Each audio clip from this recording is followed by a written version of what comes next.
और सौरभ शर्मा वो नाम जिसकी चर्चा पूरे मध्य प्रदेश में हो रही है। एक मामूली सी सिपाही के पास इतना पैसा कहां से आया, इसका जवाब तमाम जांच एजेंसियों के साथ साथ आम आदमी भी जानने के लिए बेताब है।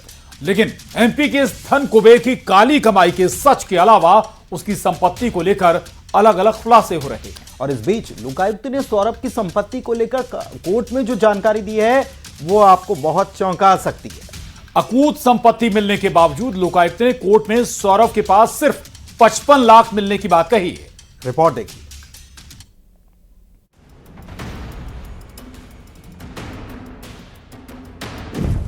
एमपी का धन कुबेर, कितने राजदार? लोकायुक्त की जांच, क्यों उठे सवाल? अकूत कमाई सिर्फ 55 लाख बताई।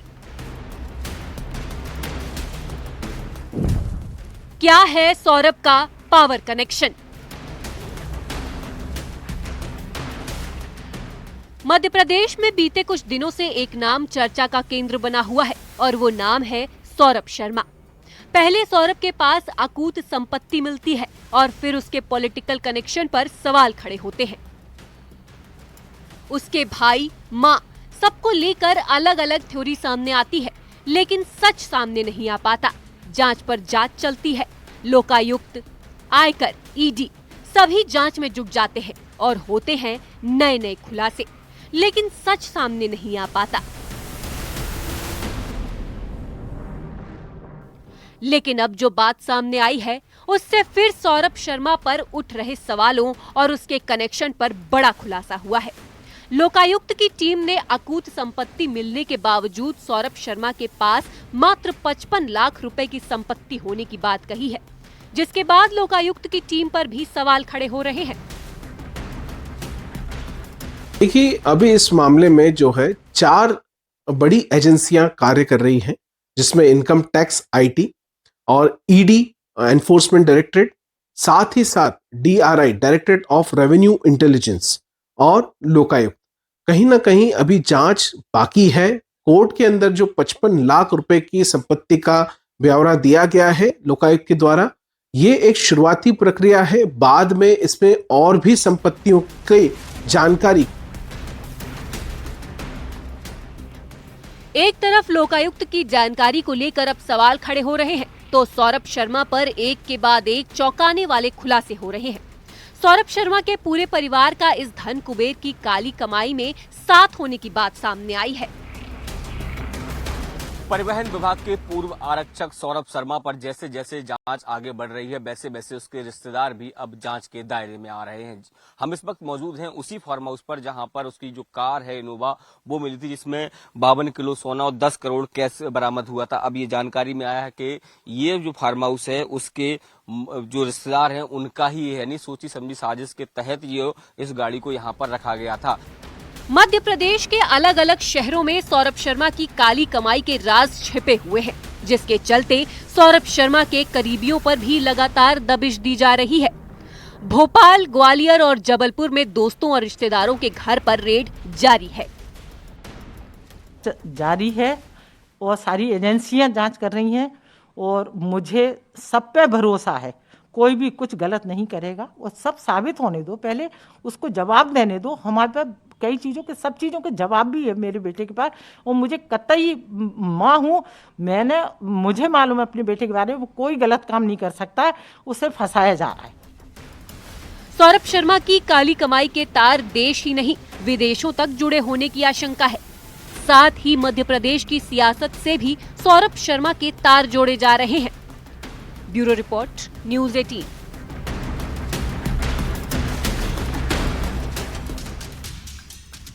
बीजेपी का अगला राष्ट्रीय अध्यक्ष कौन बनेगा? एमपी बीजेपी की किसे मिलेगी कमान? इन सवालों का जवाब अगले महीने मिल सकता है। तो 15 जनवरी तक प्रदेश बीजेपी अध्यक्ष के नाम का ऐलान हो सकता है। एक रिपोर्ट दिखाते हैं आपको।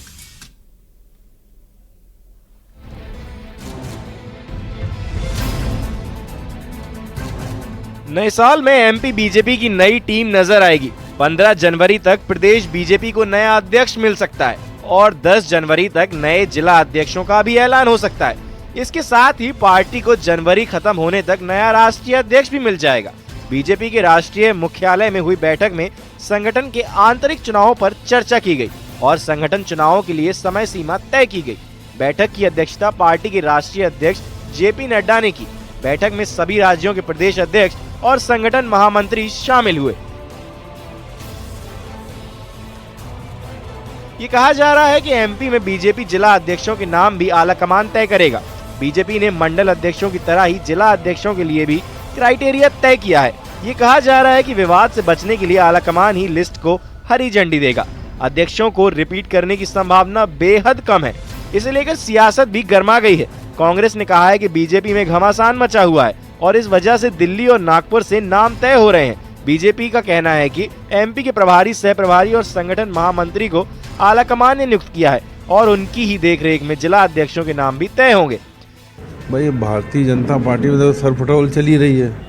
सागर का जब मामला आता है तो वहाँ के पूर्व मंत्री भूपेंद्र सिंह जी और जो कांग्रेस से गए गोविंद राजपूती सरेआम एक दूसरे के खिलाफ उनके स्टेटमेंट आ रहे हैं।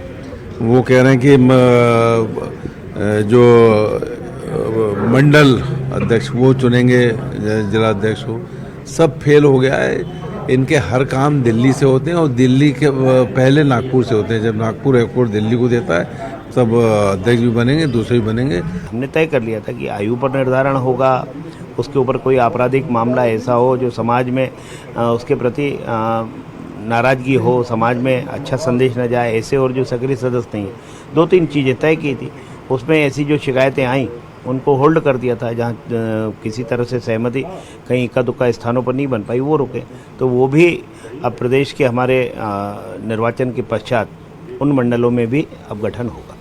तो नए साल में बीजेपी में संगठन स्तर पर बदलाव देखने को मिलेंगे। राष्ट्रीय अध्यक्ष से लेकर एमपी के प्रदेश अध्यक्ष और जिला अध्यक्षों तक का चुनाव होगा।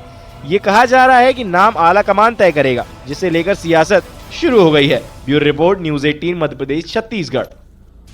नमस्कार, स्वागत आप सभी का। खबर असरदार आप देख रहे हैं। मैं हूं आपके साथ प्रशांत कटारिया और मैं हूं आपके साथ पुनीत। सबसे पहले बात संभल की, जहां पर प्रशासन का एक्शन लगातार जारी है।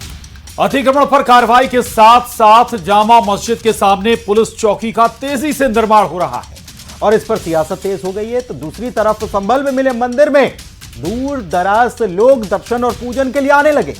साथ ही बावड़ी का खुदाई भी बावड़ी की चल रही है। बताया जा रहा है कि बावड़ी के ऊपर जो भी अवैध निर्माण हैं उन पर भी बुलडोजर चलेगा।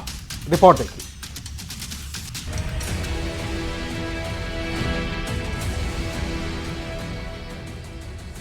संभल में सत्य की तलाश जारी है। जामा मस्जिद के बाहर सुरक्षा के लिए पुलिस चौकी का निर्माण चल रहा है। नींव भरने के साथ साथ सरिया लगाने का काम भी लगभग पूरा हो चुका है। जी, सब हटा लिया है। बिल्कुल हमने अपनी मर्जी से जो भी छज्जे लगे हुए थे सारे हटा लिए हैं बिल्कुल, और आपके सामने ही है, देख लीजिए इसको। प्रशासन का कहना है कि इस पुलिस चौकी का निर्माण संभल के उस इलाके की सुरक्षा के लिए हो रहा है जहां सर्वे के दौरान हंगामा हुआ था। पुलिस चौकी बनने से स्थानीय लोग काफी खुश हैं। पुलिस का कहना है कि इस चौकी का उद्देश्य इलाके में शांति बनाए रखना है। लेआउट के अनुसार शीघ्र ही इसका निर्माण कार्य पूर्ण करा लिया जाएगा और कार्य प्रगति पे है और पुलिस सुव्यवस्थित रूप से यहाँ रह सके और आसपास के क्षेत्र में निगरानी कर सके, लोगों को सुरक्षित रख सके। इसके लिए संपूर्ण व्यवस्था की जा रही है। सर, क्या तैनाती रहेगी? कुछ ऐसा पर्याप्त पुलिस बल तैनात किया जाएगा जिससे कि आसपास के क्षेत्र में प्रभावी गश्त, पिकेट और अन्य ड्यूटियां संपादित की जा सकें। हालांकि मस्जिद के सामने बन रहे चौकी को लेकर सियासत भी तेज होती जा रही है। AIMIM नेता असदुद्दीन ओवैसी ने सरकार पर सवाल खड़े किए और मुसलमानों के इलाकों की अनदेखी का आरोप लगाया। ओवैसी ने कहा कि संभल की जामा मस्जिद के सामने पुलिस चौकी बनाई जा रही है। मुल्क के किसी भी कोने में चले जाइए, वहाँ की सरकार न तो स्कूल खुलवाती है न अस्पताल। अगर कुछ बनाया जाता है तो वो है पुलिस चौकी और शराब खाने। इतना ही नहीं, संभल को लेकर अखिलेश यादव ने भी सवाल उठाए। खगुसराय के इलाके में मिले कार्तिकेय महादेव मंदिर से अतिक्रमण हटाकर उसे भव्य रूप दिया जा रहा है।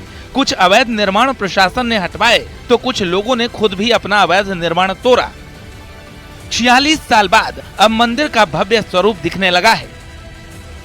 खग्गूसराय के कार्तिकेय भगवान मंदिर में दर्शन के लिए लगातार श्रद्धालु पहुंच रहे हैं।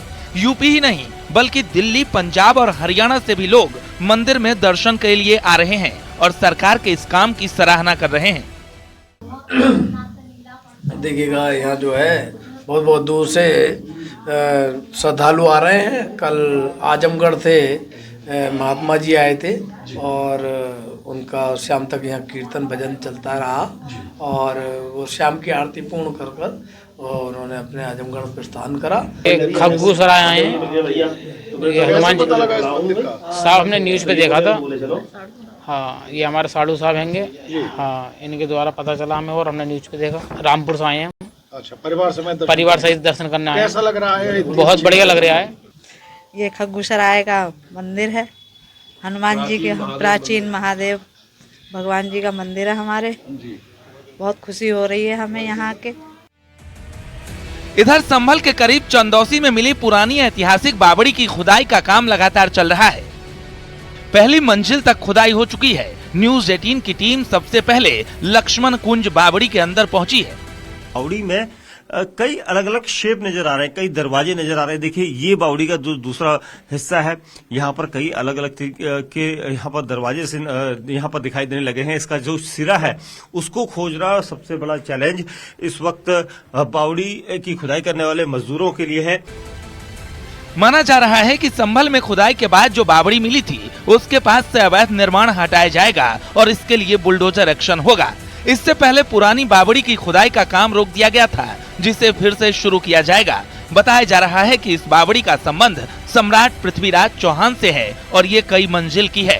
फिलहाल संभल में प्रशासन का एक्शन जारी है। Bureau report, news 18।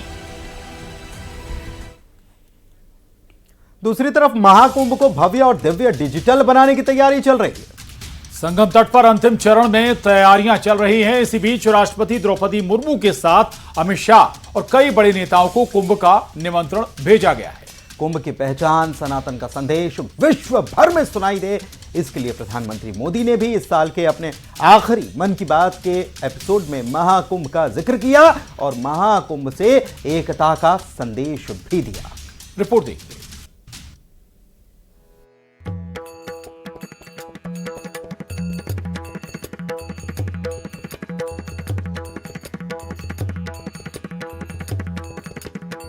जनवरी से महाकुंभ की शुरुआत होगी।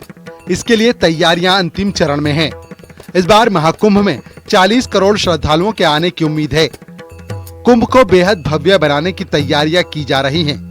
देश विदेश के तमाम लोगों को निमंत्रण भेजा जा रहा है। इसी कड़ी में राष्ट्रपति द्रौपदी मुर्मू, गृह मंत्री अमित शाह को कुंभ का निमंत्रण दिया गया। पूर्व राष्ट्रपति रामनाथ कोविंद और मिजोरम के राज्यपाल जनरल वीके सिंह को महाकुंभ में आने का निमंत्रण मिला है। सभी को महाकुंभ 2025 प्रयागराज का लोगो, कलश, महाकुंभ से जुड़ा साहित्य, नए साल का कैलेंडर और डायरी भेंट की गई है। वहीं इससे पहले पीएम मोदी को भी कुंभ का निमंत्रण भेजा गया था। महाकुंभ की सभी तैयारियां लगभग पूरी हो चुकी हैं। सभी अखाड़े कुंभ क्षेत्र में प्रवेश कर चुके हैं। भव्यता और दिव्यता के साथ एक बार फिर महाकुंभ विश्व को सनातन संदेश देने के लिए तैयार है। पीएम मोदी ने भी साल के आखिरी मन की बात में महाकुंभ की तैयारियों की तारीफ की। मुझे याद है, अभी कुछ दिन पहले जब मैं प्रयागराज गया था तो हेलीकॉप्टर से पूरा कुंभ क्षेत्र देखकर दिल प्रसन्न हो गया था। इतना विशाल, इतना सुंदर, इतनी भव्यता। साथियों, महाकुंभ की विशेषता केवल इसकी विशालता में ही नहीं है, कुंभ की विशेषता इसकी विविधता में भी है। पीएम मोदी ने अपने मन की बात में महाकुंभ को एकता का महाकुंभ बताया और संदेश दिया कि एक हो पूरा देश, गंगा की अविरल धारा न बटे देश हमारा। महाकुंभ का संदेश, एक हो पूरा देश। महाकुंभ का संदेश, एक हो पूरा देश। और अगर दूसरे तरीके से कहना है तो मैं कहूंगा, गंगा की अविरल धारा न बटे समाज हमारा। गंगा की अविरल धारा न बटे समाज हमारा। पीएम मोदी ने महाकुंभ की हर तैयारी और हर सुविधा का जिक्र किया। साथ ही लोगों से महाकुंभ में हिस्सा लेने की अपील की। इसके लिए उन्होंने एक हैशटैग एकता का महाकुंभ दिया, जिसके साथ सेल्फी अपलोड करने की बात कही। पूरा मेला क्षेत्र को AI पावर्ड कैमरा से कवर किया जा रहा है। कुंभ में अगर कोई अपने परिचित से बिछड़ जाएगा तो इन कैमरों से उन्हें खोजने में भी मदद मिलेगी। श्रद्धालुओं को digital lost and found centre की सुविधा भी मिलेगी। श्रद्धालुओं को मोबाइल पर गवर्नमेंट अप्रूव्ड टूर पैकेजेस, ठहरने की जगह और होम स्टे के बारे में भी जानकारी दी जाएगी। आप भी महाकुंभ में जाएं तो इन सुविधाओं का लाभ अवश्य उठाएं। और हाँ, हैशटैग एकता का महाकुंभ के साथ अपनी सेल्फी जरूर अपलोड करिएगा। 13 जनवरी से शुरू होने वाले महाकुंभ पर पूरी दुनिया की नजर है। डिजिटल कुंभ के तहत सरकार ने हर श्रद्धालु की सुविधा सुनिश्चित करने की कोशिश की है। साथ ही कुंभ से विश्व में एकता, भारत की विविधता और सनातन संस्कृति का संदेश देने की पूरी तैयारी है।